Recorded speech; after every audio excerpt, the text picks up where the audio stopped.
हाय दोस्तों, आज मैं एक और बार आ गया हूँ आपको अपनी फिर से एक छोटी सी कहानी के साथ ही परेशान करने के लिए। ठीक है, तो शुरू करते हैं। एक बार एक लड़का होता है हमारे जितना 20-25 साल का, ट्रेन से सफ़र कर रहा होता है। जब वो सफ़र करता है तो उसके साथ उसके पिताजी भी होते हैं और भी कई सारे पैसेंजर्स और भी कई सारे यात्री ऑब्वियसली होते हैं। अचानक से ही बेटा अपने पिता को कहता है कि पापा मुझे प्लीज़ खिड़की की सीट पे आने दो। पिता कहते हैं बिल्कुल बेटा आ जा। वो उसे खिड़की की सीट देते हैं। खिड़की से बेटा अचानक से कुछ ऐसा होता है कि एक्साइटमेंट के साथ शाउटिंग करने लगता है, यानी कि एकदम से रोमांचक होकर वो चिल्लाने सा लगता है, शोर करने लगता है कि पापा पापा वो देखो पेड़, वो देखो पंछी, वो देखो पुल, वो देखो हरी भरी हरियाली। बहुत ज़्यादा खुश हो रहा होता है। पिताजी भी उसकी खुशी को देखकर खुश होते हैं, पर आसपास बैठे यात्री सोच रहे होते हैं। वो सोच रहे होते हैं कि इस उम्र का युवक ऐसा क्यों कर रहा है। भाई ऑब्वियसली एक 20-25 साल का लड़का सिर्फ पेड़ों को देखकर और पक्षियों को देखकर इतना खुश कैसे हो रहा है। पर वो तो होता ही रहता है खुश।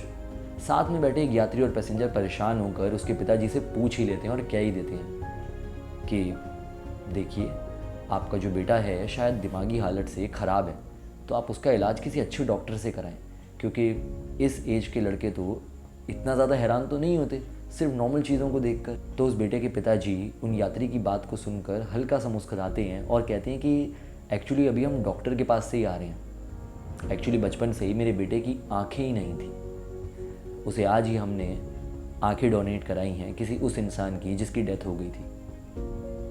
आज ये दुनिया को पहली बार देख रहा है।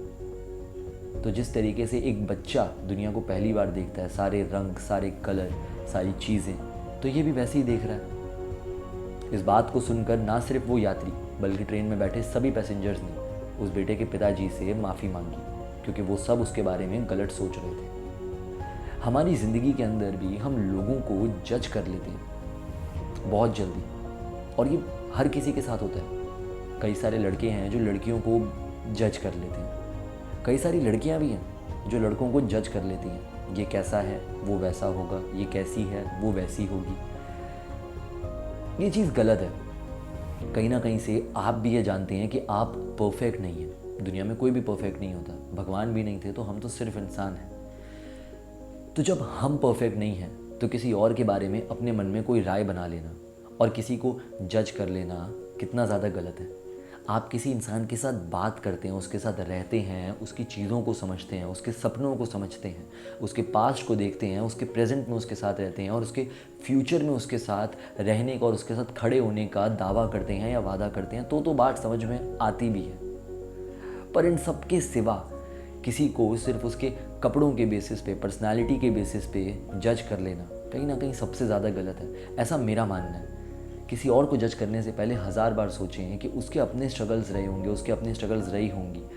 तो किसी को जज करना मेरे हिसाब से कहीं ना कहीं गलत है। तो डोंट जज टू क्विकली। बाकी उसके अलावा बड़ों को प्यार दें, छोटों को दुलार दें, लड़कियों की हमेशा रिस्पेक्ट करें। Have a nice day, take care. और हाँ, एक चीज़ और, मंजिल मिले ना मिले वो अलग बात है। मंजिल मिले ना मिले वो अलग बात है, पर हम उसके लिए कोशिश भी ना करें, ये तो गलत बात है। Thank you.